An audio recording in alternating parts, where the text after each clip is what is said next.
Olá pessoal, tudo bem com vocês? Vamos aí para mais uma aula, né, sobre ética e educação. E hoje, dando continuidade aí às nossas últimas temáticas, né, nós vamos trabalhar dois capítulos do livro do nosso amigo Mário Sérgio Cortella, né, Educação, Convivência e Ética, Audácia e Esperança.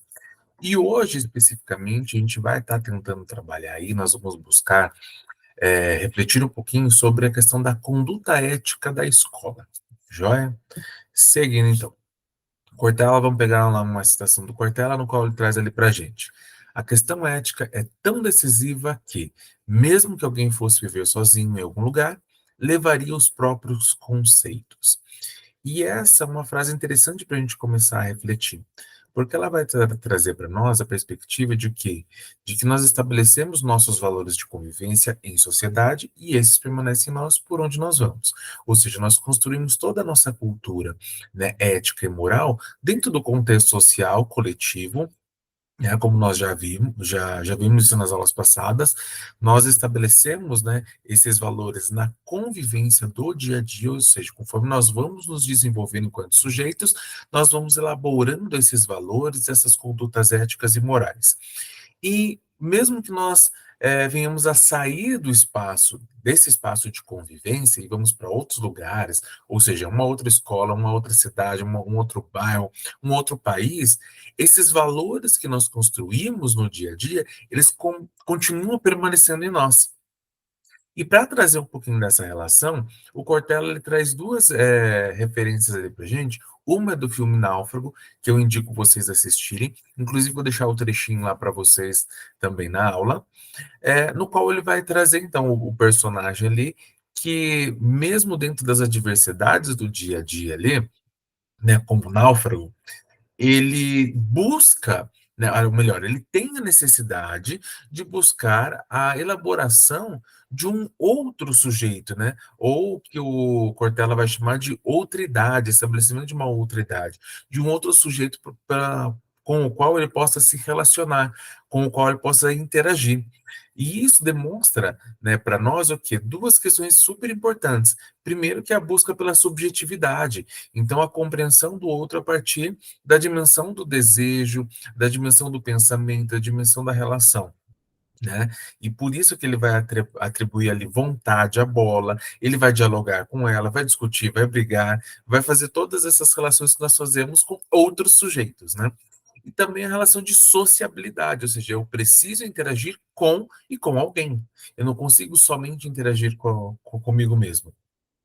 E por mais que a gente goste de ficar sozinho, chega um momento, quando você está muito só, que é algo que começa a incomodar, né? Aquele vazio começa a incomodar, você necessita de outro, nem que seja para brigar, mas você quer a relação com o outro. E isso é o que acontece no filme Náufrago, né? No qual ele vai desvelar ali, então, toda essa relação com o Wilson, que é a bolinha. E mesmo quando eles brigam, né, o Wilson, e ele joga o Wilson lá da caverna, ou quando o Wilson se desgruda lá do barquinho dele, né, que ele fez para tentar escapar da ilha, e ele percebe esse distanciamento, é algo que traz para ele um grande conflito, mesmo não sendo um outro sujeito, né, uma pessoa, né, verdadeiramente, mas é um outro sujeito que é esse sujeito da relação. E, para além disso, ele também traz para nós, refletimos um pouquinho sobre essa questão, a partir do filme Forrest Gump, que é outro filme que também super indico vocês assistirem. É muito interessante Forrest Gump. E ele vai mostrar um pouquinho dessa relação de conduta ética do sujeito buscando essa outra idade, né, no Forrest, quando ele volta lá, quando ele está na Guerra do Vietnã, e ele volta para salvar ali, para não deixar para trás os seus colegas, né, alguns dos seus amigos. E isso mostra para nós essa necessidade que nós temos de sempre estarmos em comunhão, congregados com outros, né? Nós buscarmos essa relação de sociabilidade. E isso faz parte dentro dessa construção de conduta ética que nós temos e que são elaboradas no nosso dia a dia. E por mais que a gente venha sair, então, de onde nós iniciamos a nossa jornada, a gênese da nossa jornada de vida, nós vamos levar esses valores, nós vamos levar esses pensamentos e muitas vezes essas práticas éticas e morais, então, dentro dessa perspectiva. Então, com isso, nós compreendemos que somos mobilizados, então, pela convivência com o outro. Nós sempre seremos mobilizados, direcionados à convivência com o outro, né? E sempre vivemos coletivamente. Por mais que o sujeito fale, eu não preciso de ninguém, eu não quero de ninguém, isso é uma grande falácia que a gente tenta fazer para a gente mesmo, mentir para nós mesmos, né? Porque essa blusa que eu tô vestindo, eu conquistei com o meu dinheiro, fui lá, comprei, tá? Só que eu precisei de alguém que fosse produzir a linha, alguém que fosse produzir, né, costurar ali a blusa, outro que foi transportar a blusa, que foi colocar na loja, que eu fui lá para comprar. Eu dependi do meu trabalho, dependi de pessoas que tivessem no meu trabalho. Ou seja, nós sempre estamos relacionados a outros sujeitos, mesmo quando nós não queremos ou quando nós não percebemos isso, né? Não tem como nós vivemos sozinhos, nós vivemos coletivamente. Então, o nosso pensamento sempre tem que estar pautado dentro desse coletivo. Buscamos a relação e interação.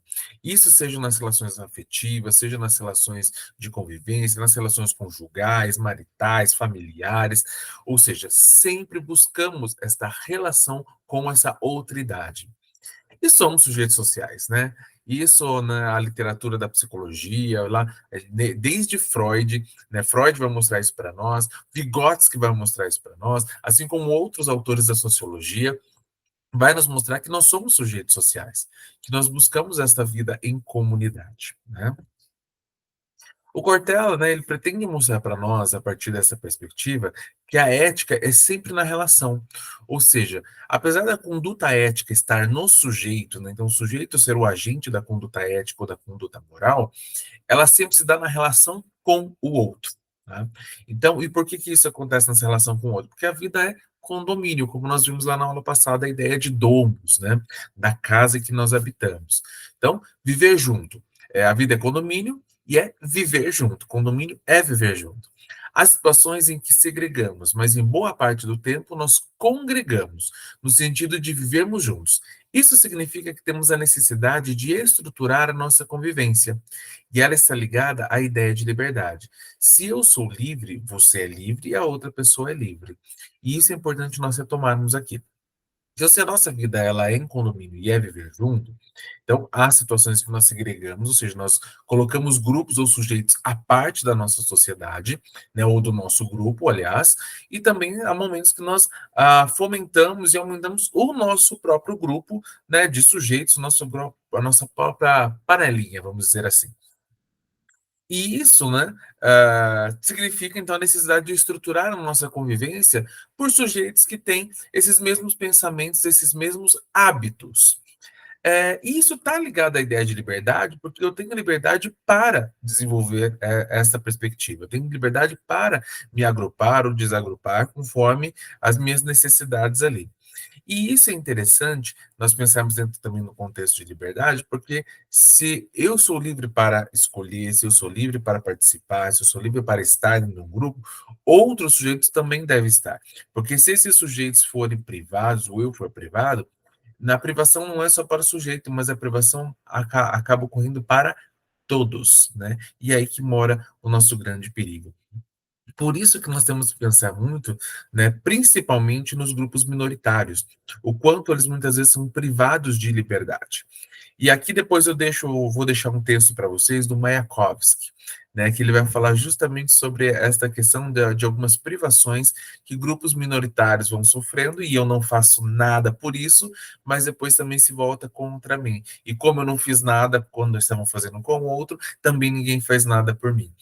Vou deixar depois para vocês lá, Mayakovsky. Então, é preciso entender que as pessoas não nascem prontas para esse condomínio, elas precisam ser orientadas a um tipo de formação. E ele quer dizer o quê? Ou seja, nós vivemos em condomínio, nós vivemos juntos, nós vivemos para essa liberdade e buscando essa possibilidade, então, de nos agruparmos ou desagruparmos. Porém, essa convivência dentro desse grupo, ela não acontece de forma espontânea, ela não acontece de forma naturalizada. Ela é construída, elaborada a partir do nosso processo de formação. Como nós iniciamos lá, né? O, o Forrest Gump, ele não saiu, opa, surgiu do nada a ideia dele de ir atrás dos colegas dele, né? Ou seja, são valores que foram construídos desde que ele nasceu na comunidade onde ele estava inserido. E isso é o que o Cortella está querendo dizer ali para nós, né? Nós necessitamos de um espaço para esta formação. Como nós já vimos na aula passada, esse espaço de formação, ele pode ser a escola, pode ser a família, pode ser o lugar onde nós trabalhamos, são as instituições. Mas, principalmente hoje, nós vamos pensar essa instituição, a instituição escola, porque a escola é um espaço, né, é o lugar de educação. E essa educação nós podemos entender aí como a educere, né? Quando a gente fala educere, que é o lugar de educação, é um lugar de educação que é aquela que traz para fora, né? É uma educação que faz com que o sujeito coloque para fora tudo aquilo que foi desenvolvido. Então, educere é justamente isso, trazer para fora essa aprendizagem. E essa aprendizagem, essa educação, ela não é qualquer educação, mas é uma educação para viver nesta domus, é para viver nesta casa, seja essa casa no contexto familiar, bairro, cidade, ou também é a escola que prepara esse sujeito para o exercício de cidadania, como nós vimos já em algumas aulas passadas. Ou seja, essa educação, ela prepara esse sujeito para esta casa, né, para esse ecossistema que é onde nós vivemos, ou pelo menos deveria formar para isso, né? E essa busca de formação do sujeito é formar pessoas para que façam o bem. E o bem não só para si, mas o bem para o coletivo.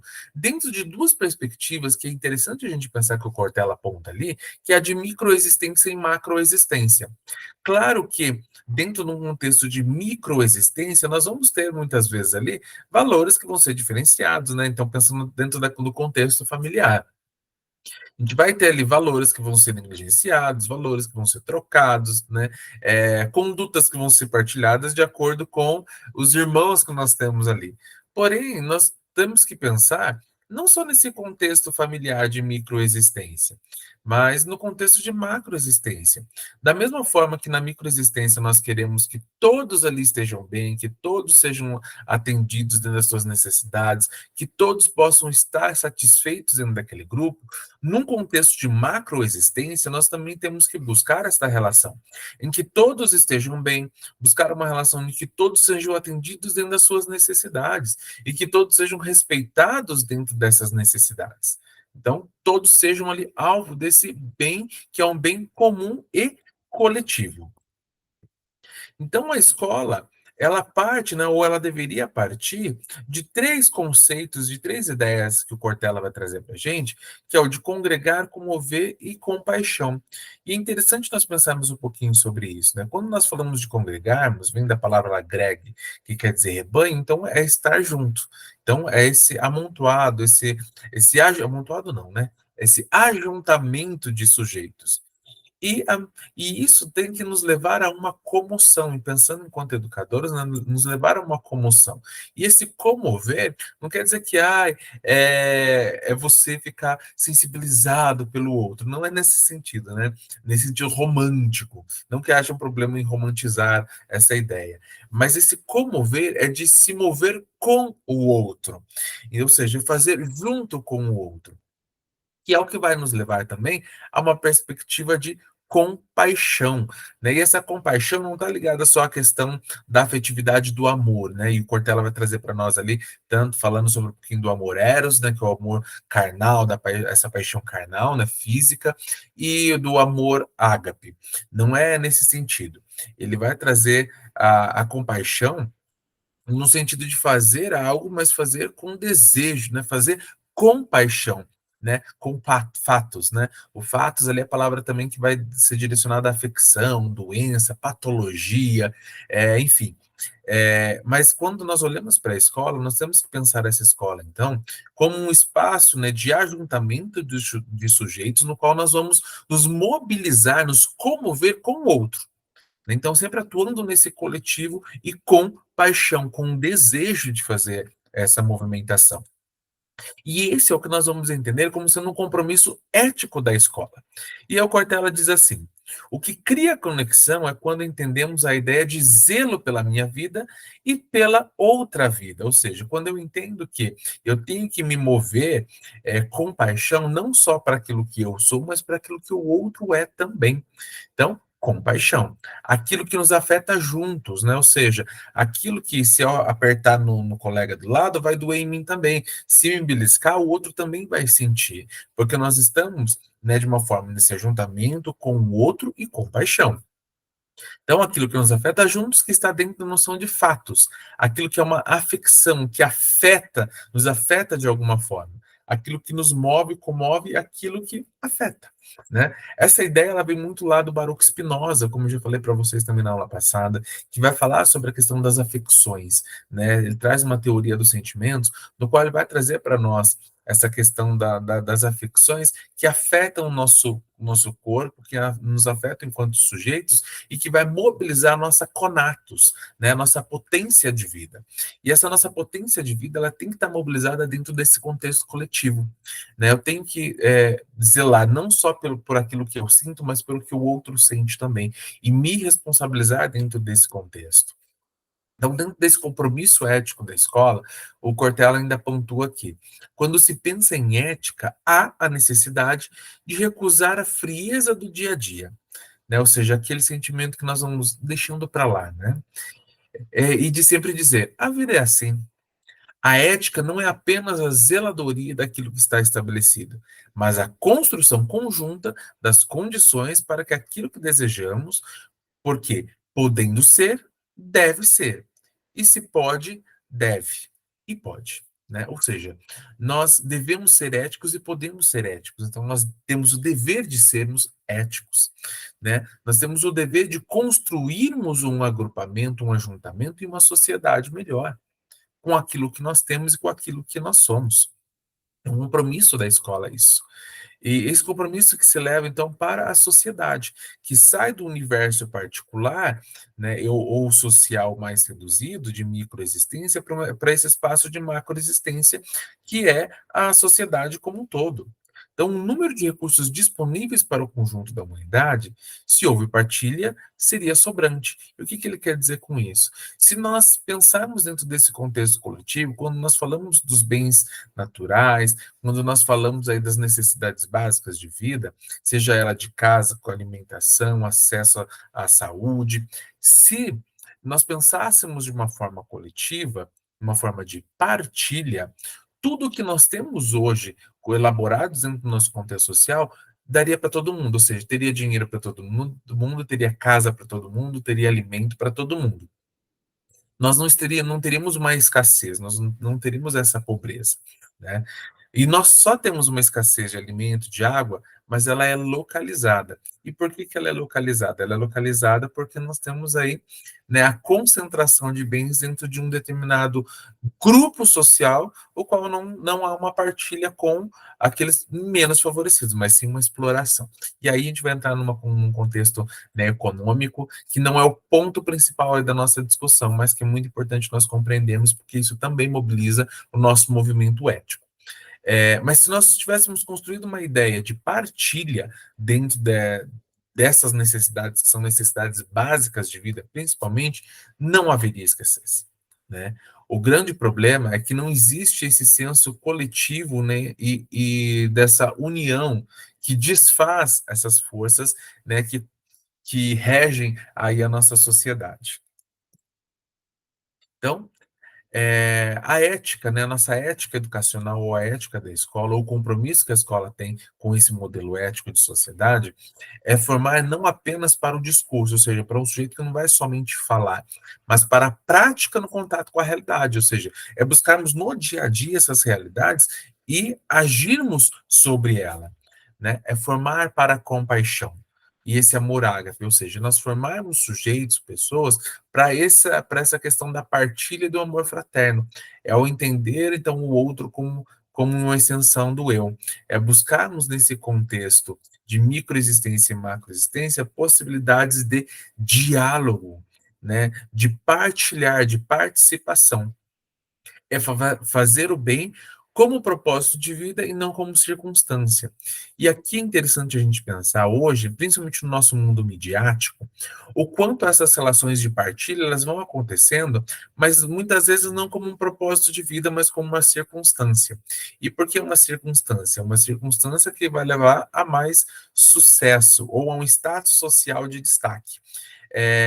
Um grande exemplo, vamos olhar para esses TikTokers hoje que adoram fazer aqueles videozinhos, né? Dando dinheiro, dando comida, dando um dia de princesa, um dia de transformação para as pessoas em situação de rua, para as pessoas menos favorecidas, para as pessoas pobres. Hoje, né, você abre o TikTok lá, você vai para o Instagram, você tem diversas pessoas fazendo isso. E eu não estou aqui para julgar, né, se ele está certo, se ele está errado, qual é a intencionalidade, porque a gente não sabe a intencionalidade. Porém, entretanto, todavia, se nós começarmos a racionalizar um pouquinho dentro de um contexto ético, né, deste comportamento, quais seriam essas intencionalidades que estão por detrás desse ato? Será que é só fazer o bem como um propósito de vida? Ou é uma circunstância no qual ele se apropriou porque aquilo também traz um bem e um bem muito maior para ele. Porque enquanto ele está dando R$ 300 lá para a pessoa que ele encontrou na rua, quanto que ele está recebendo de views, quanto ele está recebendo, né, de repasse financeiro lá que vem do TikTok ou do Instagram, ou de patrocinadores, não sei, né, de outros sujeitos ali também para o seu próprio bem. E aí ele transforma aquilo em algo que é comum, em algo que é prático, né, por conta desse propósito de vida que ele tem, ou pela circunstância no qual ele foi colocado e que ele é favorável. Então, para nós refletirmos um pouquinho sobre essa conduta ética. E a escola também é responsável por isso, porque enquanto educadores, né, nós fazemos o bem à educação, porque nós encontramos na educação um propósito de vida, ou a escola faz isso como um bem, ou né, muito bem, vou colocar muito entre aspas aqui, como uma circunstância, por uma necessidade, porque eu preciso trabalhar, eu quero dinheiro, então eu faço isso porque eu estou recebendo dinheiro. E quando eu digo isso, eu não estou colocando a escola num patamar de sacerdócio e muito menos, né, tirando aqui, extinguindo a nossa relação capitalista que existe. Né? Nós estamos vendendo a nossa força de trabalho, que é o nosso conhecimento, né? Esse capital intelectual que nós vendemos ali. Então, claro que também não tem que ser de graça, que nem aqui ninguém vive de vento e vive de amor. Porém, nós fazemos com amor, né, com paixão, aquilo que nós fazemos, como um propósito, ou somente pelo mero fato de buscarmos uma compensação daquilo que nós estamos fazendo, né? Então, para nós refletirmos um pouquinho aí. Porque senão o que acontece? Isso vai nos levar a um processo, né, de fratura ética, como Cortella pontua, ou de acomodação. E entendendo as coisas, né? Pensando as coisas como elas são. Eu não faço nada para mudar porque é assim, sempre foi assim, vai ser assim, né, Gabriela? E isso é um grande perigo que nós temos hoje do contexto educacional. E talvez ali uma prática muito exagerada que é possível ver no dia a dia. É pensar que, eu sempre fiz assim, então eu não faço nada para mudar. E o Cortella traz uma frase muito interessante para a gente pensar essa relação, que é: o hábito transforma em regra aquilo que não deveria ser naquele modo. E nós acabamos nos distraindo. E essa distração faz com que haja uma reprodução, né? Haja uma reprodução desses atos, desses pensamentos, e isso faz com que muitas vezes a gente mine a potencialidade, a conatos, a potência de vida também do nosso aluno, não só do nosso aluno, mas também a nossa própria, porque nós vamos nos estagnando dentro de uma perspectiva e entendendo como se aquilo tivesse dado e nós isso não nos faz irmos à luta. E se eu quero movimento e se eu quero transformação, eu preciso lutar para essa transformação. Movimento é vida.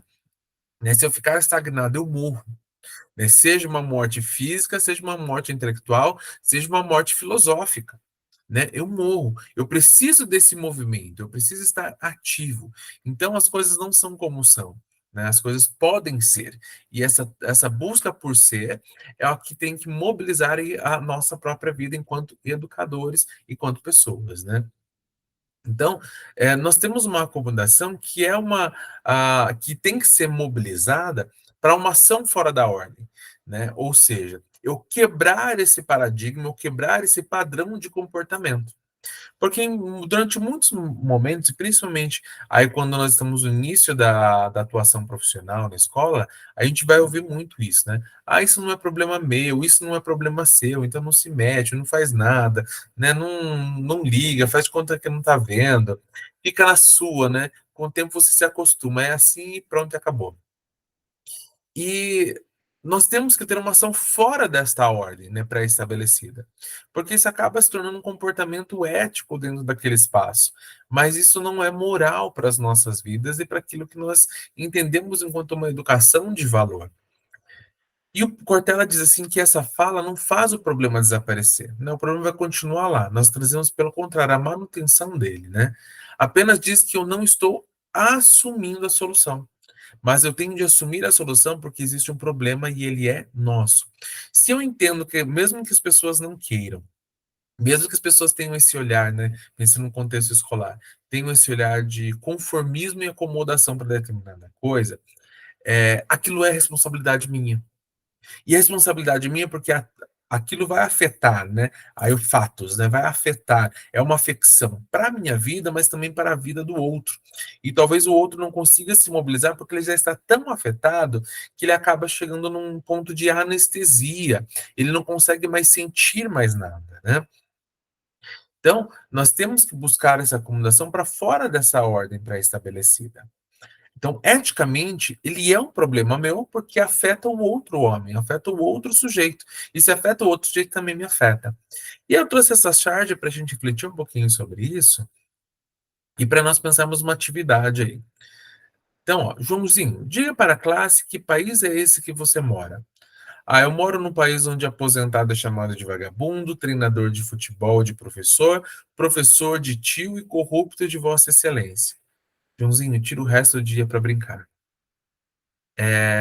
E aí, para nós pensarmos, claro, né, que a ideia dessa charge aqui é trazer um pouquinho a reflexão desses valores fora de ordem que nós temos dentro da sociedade, então, como eles estão estabelecidos, e eu posso fazer, né, como a professora, como essa professora, que é, falar, não, é isso, então vai brincar, não vamos pensar sobre isso, não vamos fazer nada.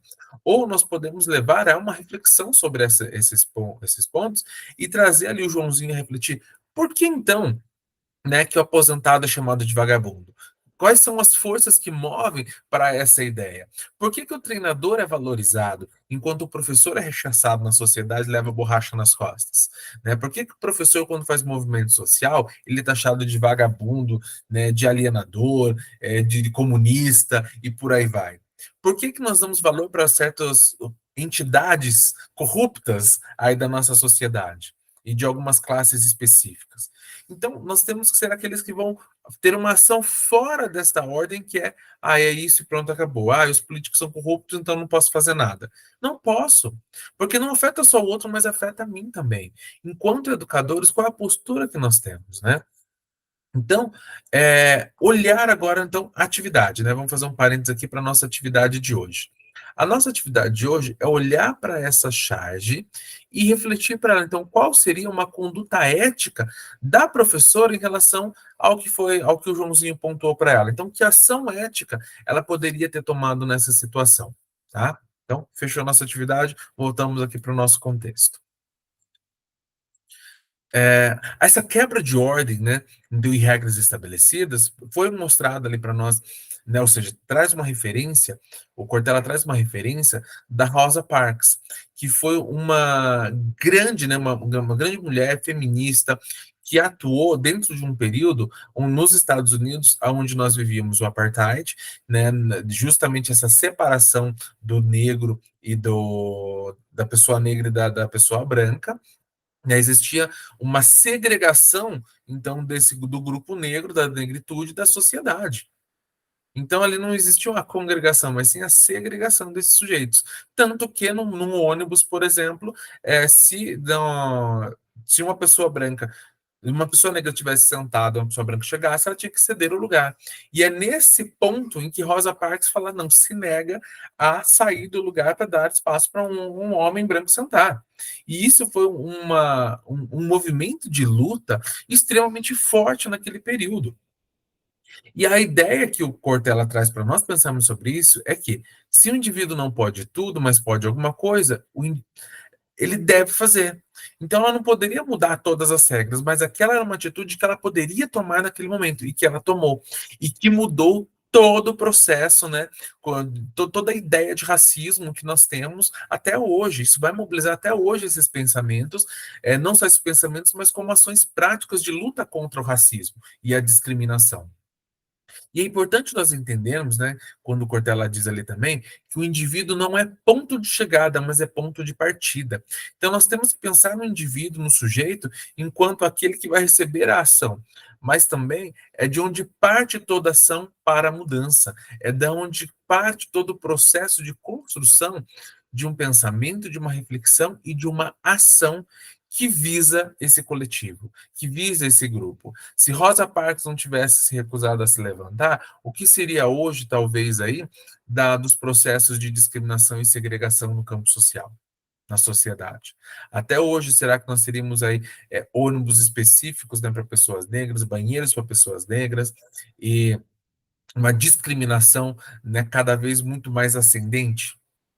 Ou, né, surgiriam outras Parks para justamente lutar contra esse processo. Então, por isso que eu falo que nós olhamos para os grupos minoritários na nossa sociedade é extremamente importante, porque dali, né, surgem esses movimentos sociais que vão abalando essas estruturas tradicionais, não melhor, arcaicas da nossa sociedade. A esses elementos, né, éticos e morais que destroem todo um processo do coletivo e vão levando para a individualidade. Mas seguindo. Então, que escola nós temos hoje, ou que escola que nós buscamos para esse processo de construção ético? E aí o Cortella vai trazer para nós 4 conceitos, 4 ideias ali, do tradicional, arcaico, do novo e da novidade, que nos faz refletir um pouquinho sobre esse contexto. Então, pensando numa escola, né, naquilo que é tradicional. Tradicional é aquilo que vem do passado e temos de guardar, proteger e levar adiante. E ele vai mostrar o quanto muitas vezes nós utilizamos este conceito de tradicional de uma forma equivocada para pensar a escola. Porque nós olhamos a escola tradicional como aquela escola que mantém tudo do passado, né? E ele fala que não, nós temos que ter uma escola que é tradicional, mas buscando, né, aquilo que deve ser guardado e protegido, para nós também não jogarmos, né, a criança com a água do banho fora, né? Jogar a água do banho e a criança fora.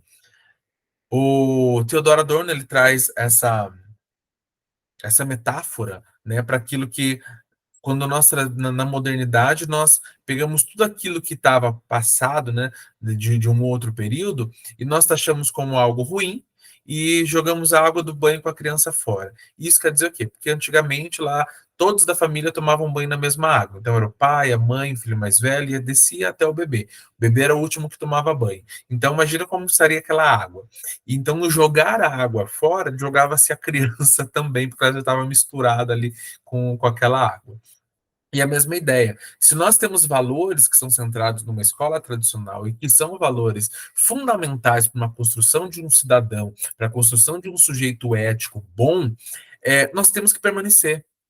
Então, isso são coisas que vêm lá do passado que nós temos que proteger e levar adiante.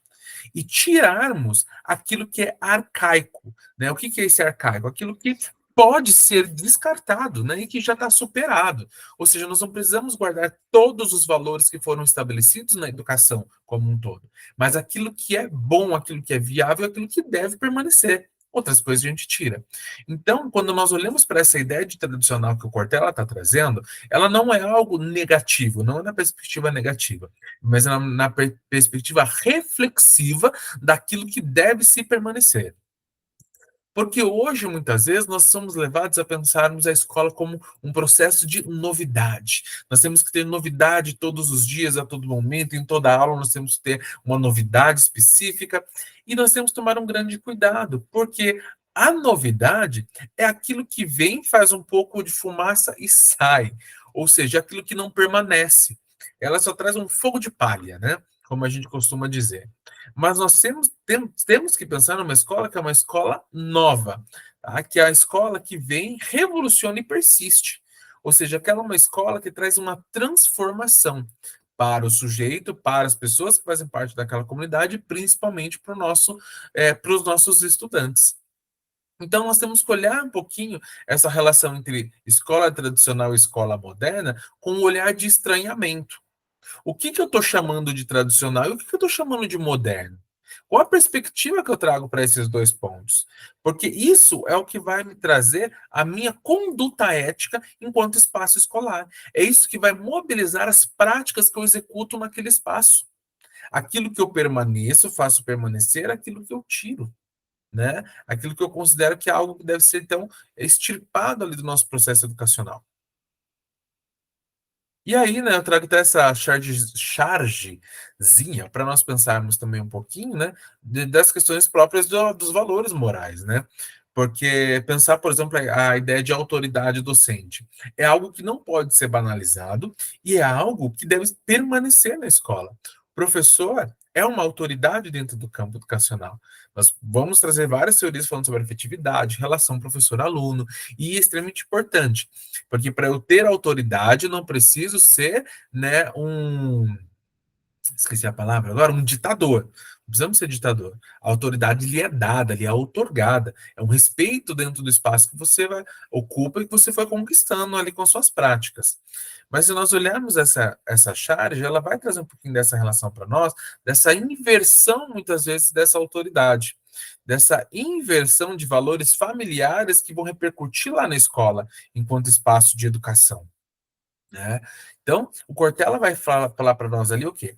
Autoridade docente, atenção aos conteúdos, necessidades de envolvimento das famílias, capacidade de uma relação afetiva, uma escola em que a relação entre as pessoas não seja mediada pelo código do consumidor, em que alguém põe o dedo no seu nariz e diz: eu pago teu salário, né? Isso não é um desrespeito, isso é a negação do que é uma relação dentro de uma unidade de educação. E eu digo que isso não é só desrespeito, né? É, então, é uma mudança de valores sobre como eu olho para a escola. E isso é algo que deve ser mudado na nossa sociedade, mas olhando e trazendo essa mudança a partir da nossa própria ação, da nossa própria prática dentro do espaço escolar. Porque muito se alterou, né, desses valores que devem permanecer, como autoridade docente, atenção a conteúdos, né? Então, é uma coisa que deve permanecer, mas a escola foi, muitas vezes, algumas escolas podem estar sendo alteradas nesse contexto. E isso faz com que, então, esse papel principal, essa conduta ética, seja minimizada, ou seja alterada por outros valores que vão se sobrepor a eles, aos escolares. Mas começa pelo professor, começa pelo educador. Nós somos a representação da escola na sociedade. E como nós temos colocado, pintado ou expresso o papel da escola? Como nós temos sido imagem desse processo, então, educacional, desse projeto de educação social? Nós temos essa responsabilidade, nós somos, né, ali a cara desse projeto. E a escola arcaica, então, que deve ser extirpada aí dentro do nosso processo de educação, né? Então, o que é velho dentro de uma escola? Conteudismo. Achar que uma escola hoje ela deve só te encher de conteúdo do sujeito, é algo extremamente errado. Nós temos uma geração hoje que não vive só de conteúdo. Informação nós temos em todos os lugares. Nós temos que transformar isso em conhecimento e conhecimento científico. Conhecimento que pode ser, né, dialogado, pensado, refletido e questionado, inclusive. Para além disso, é pensar em outras habilidades socioemocionais, competências socioemocionais que estão presentes ali, de interação, né, desse sujeito com a sociedade, com o conhecimento e com o todo, né, com a natureza como um todo. Então, em vez de conteúdo, né, conteudismo em vez de conteúdo, seja pensar só isso, ao invés daquilo que eu tenho que passar, é a qualidade daquilo que eu tenho que passar.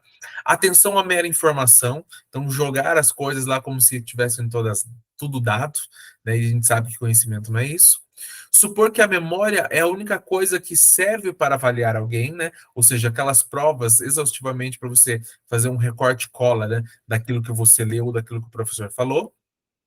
Algumas coisas têm de vir do passado. outras não farão falta se lá ficarem. E é como eu já pontuei para vocês ali. Então, algumas coisas nós vamos trazer como algo tradicional e que deve permanecer. Outras a gente tira, corta, elimina. Isso é uma conduta ética. O que também é novo, sem ser novidade. O engajamento docente, o compromisso persistente com a mudança positiva sem a acomodação. Compromisso é a virtude tradicional. Ou seja, eu tenho que sair da novidade, trazer aquilo que é novo, aquilo que traz, então, esse compromisso docente e persistente com a mudança positiva. E sem acomodação, sem me levar aos mesmismos ou entrar nessa choramingueira que muitas vezes a gente faz na escola. É pensar a educação como um processo de mudança, de alteração e de transformação, não só do sujeito, mas uma transformação social. E isso é tido, né, esse compromisso é tido como uma virtude tradicional, algo que deve permanecer na nossa prática do nosso dia a dia. E tem desafios para que isso aconteça? Muitos desafios. E aqui, né, a partir do Cortella, a gente vai trazer algumas perspectivas para a gente pensar esses desafios. Então, primeiro, ele vai dizer assim que a escola de hoje é altamente consumidora, ela esgota e exaure. Né? Consumidora porque ela suga do professor, muitas vezes, práticas, comportamentos, existe um excesso, né, de atuação profissional, um excesso de cobrança, um excesso de responsabilização, e que não deveria ter, ou que não faz parte dentro desse processo, que não é frutífero para a prática profissional. E isso vai trazer como consequência síndrome de Burnout, a TAG, né, que é transtorno de ansiedade generalizado, síndrome do pânico, depressão, angústias e por aí vai, né? Diversos hoje transtornos mentais, justamente por conta dessa dificuldade de lidar com essa pressão pessoal e social que existe na nossa sociedade. E aí nós temos um psiquiatra super interessante que é o Pelbar, ele tem um texto sobre a vida nua, e é super interessante porque ele vai trazer essa reflexão para nós, de como nós tínhamos a sociedade. Antigamente nós tínhamos a sociedade, na sociedade instituições que nos cobravam e que nos direcionavam para algumas práticas, numa sociedade da observação. Então a gente vai lembrar muito do Foucault. Então a gente ia ter a escola, a gente ia ter a fábrica, ia ter o chefe, ia ter esses outros sujeitos, né, outras instituições externas que iam sobrepor o nosso eu e as nossas práticas, mas hoje, para além disso, né, isso que talvez já tenha até sido superado, nós temos uma cobrança que é meramente interna. Nós mesmos nos cobramos dentro daquilo que nós precisamos fazer, ou que nós achamos que nós precisamos fazer. Então, nós temos as instituições de um lado e nós temos a nossa própria cobrança interna, que nos leva, então, a essa exaustão, a esse esgotamento, a essas jornadas de trabalho, muitas vezes extenuantes, né, que acabam com a gente, trabalhando manhã, tarde, noite, madrugada, segunda, sexta, de segunda a segunda, sem feriado, sem final de semana, professores muitas vezes trabalhando em 6, 8, 10 escolas, né, para poder dar aula e ter ali um salário digno, ter ali o mínimo de condições de subsistência. E isso é algo que nós temos que pensar também como uma conduta ética, como uma prática ética dentro da nossa escola, dentro da sociedade. Porque isso vai levar e acarretar, muitas vezes, não só essas doenças, mas também um alto consumo de farmacológicos, de medicação, que também não é viável, que também traz prejuízos sociais, também traz prejuízos para o sujeito, para a sua família e para a escola como um todo, né? Então, então, o Cortella vai dizer assim que nós temos uma necessidade urgente de mudanças, e mudança de pensamento e de paradigma dentro do contexto educacional. Nós temos que pensar uma outra educação, né? Então, voltando lá ao nosso ponto inicial da nossa aula, os valores que nós estamos construindo socialmente no dia a dia, no decorrer da nossa vida, nós temos que elaborar valores novos que devem ser pensados algo como novo e que vai nos trazer essa mudança. Nós temos que permanecer num contexto tradicional aquilo que nos é viável e que deve permanecer, e jogar fora aquilo que nós consideramos arcaico, aquilo que nós consideramos prejudicial muitas vezes. E isso não se faz sozinho, né? Fazer essa luta, ela não é uma luta sozinha, mas ela é uma luta coletiva. E aí, o Cortella traz duas reflexões ali para a gente, né? Dois pontos para a gente refletir a partir disso. Que um é o Saltimbancos do Chico Buarque, que para quem não conhece, é um grupo de animais, né? De 4 animais que moram numa fazenda e eles se revoltam ali com o fazendeiro, então eles fogem para buscar algo novo. Então, no caso, eles vão ser músicos lá na cidade, né? Eles revoltam com toda aquela exploração do trabalho que tinha sobre eles. E uma das falas deles todos juntos somos mais fortes, porque individualmente a força é pequena, mas quando nós juntamos essa força, né, ela junta, se mobiliza num movimento de luta que é coletivo e que traz muito mais força, né? E a ideia do Milor Fernandes, que é a união desfaz a força, e não está errado isso não. Quando ele fala que a união desfaz a força, é que o agrupamento, o ajuntamento, a congregação desses sujeitos vai desfazer forças que mobilizam e forças que estão estruturando hoje um determinado modus operandi da nossa sociedade, né? E aí ele diz ali, ó, porque existe uma força que leva ao esgotamento, ao desalento e eventualmente ao desespero da docência. A união desfaz a força, união em torno das ideias sadias, decentes, que recusem a obscenidade. Ou seja, a gente desfaz essas forças que estão aí como estruturas condicionantes de algo que é negativo na nossa sociedade. E a união desfaz essas forças, né? E então por isso que nós precisamos ter a união e buscarmos essa coletividade, mas não é qualquer união. É uma união que torna ideias sadias, decentes e que recusam toda essa obscenidade, tudo aquilo que é prejudicial, tudo aquilo que é exploratório e principalmente pensando o quê? Ali no docente, no professor, no educador. Tá? Então, alguns mitos que rondam, né, essa perspectiva é de que nada pode ser feito ou de que tudo pode ser feito. Então, nós não podemos cair na ideia de que eu não posso fazer nada, eu não vou fazer mudança nenhuma, eu não consigo e ficar por isso mesmo. Da mesma forma que eu também não posso pensar que eu posso fazer tudo e que tudo vai acontecer da forma como eu quero. Não, nós sempre vamos dialogar, mediar e nos relacionar dentro da estrutura que a sociedade tem para nós mudarmos padrões de comportamento, com certeza. Então, não basta poder ser feito, deve ser feito e feito na coletividade, agregando aos outros que queiram fazer no tempo adequado.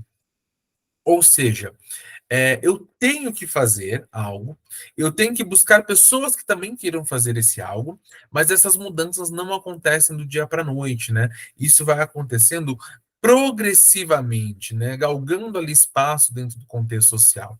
As grandes alterações, as grandes mudanças que houve no mundo, elas não aconteceram numa única assinatura do dia para a noite, elas levaram tempo, existe uma distensão do tempo, até mesmo para o quê? Algo que seja elaborado, para que algo seja elaborado, né? O Walter Benjamin ele vai dizer que ah, o tédio, o tédio é o pássaro que choca os ovos do conhecimento. E esse tédio ele necessita do tempo, né? Esse é da distensão do tempo, de uma articulação, né, para a reflexão.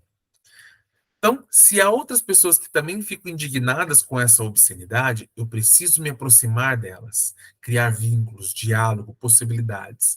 Aqueles e aquelas que não farão, eu precisarei convencê-los com a prática. Ou seja, eu preciso mostrar que algo pode ser feito.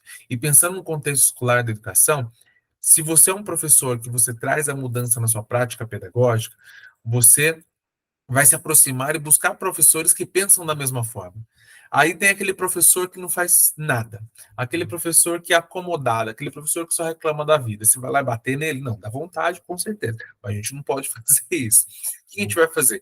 Convencê-lo a essa mudança a partir daquilo que nós praticamos, daquilo que nós fazemos a diferença, né? Então, e a gente vai ver isso muito forte, né, em escolas que realmente buscam essa alteração e essa mudança. É algo que acontece do dia para a noite? Não. Tempo, tempo. Né? Demonstre isso. Né? E como exemplo, eu tenho uma escola que eu atuo, no qual nós tivemos essa experiência durante um ano. Né? Era uma escola de creche, e os professores todos estavam acostumados a fazer algumas práticas muito voltadas para o papel, papel, papel. E nós buscamos trabalhar com eles uma outra perspectiva, que é a perspectiva prática, né? Então, trazer essas crianças para as relações práticas, ali no material concreto. Uma professora comprou a ideia, né? E essa professora começou a fazer e a sala dela começou a se destacar, a haver mudanças. E aí os outros professores viram que, opa, né, a sala está se destacando, estou ficando para trás, essa mudança foi possível, e com isso, aos poucos, esses professores também foram, né, interagindo e foram também mudando a sua própria prática naquele campo, né, da docência, e transformaram a sua prática. E hoje são excelentes professores aí, com uma outra relação de trabalho, justamente porque foi convencido pela prática do outro. Então, essa é a perspectiva que nós temos que atuar. E entendermos que, né, e aí para nós finalizarmos a nossa aula de hoje, nós temos que entender que educação não se faz sozinho. Nós jamais faremos educação sozinho, é sempre na coletividade, é sempre na relação com o outro. Então, educação é um processo que é coletivo. Se eu tentar me proteger individualmente ou tentar resolver por conta própria, eu fragilizo o espaço escolar que é coletivo. Então, não dá para fazer sozinho.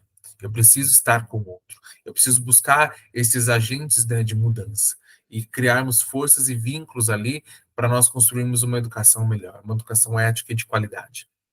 Então, se eu não trouxer isso como um tema para o nosso trabalho, isso inviabilizará uma das tarefas da escola, que é a formação científica, isto é, conteúdos de base científica. Eu preciso lidar concomitantemente com conteúdos de formação ética, de convivência, de valores, portanto, de formação, e não apenas de informação.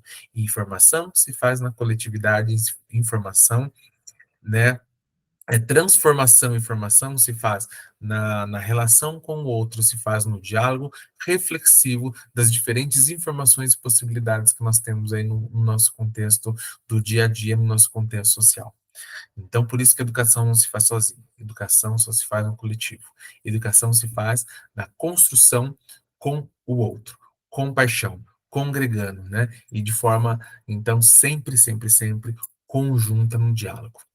Joia, minha gente. Então, espero que tenha ficado aí pelo menos alguns pontos para nós refletirmos sobre a educação.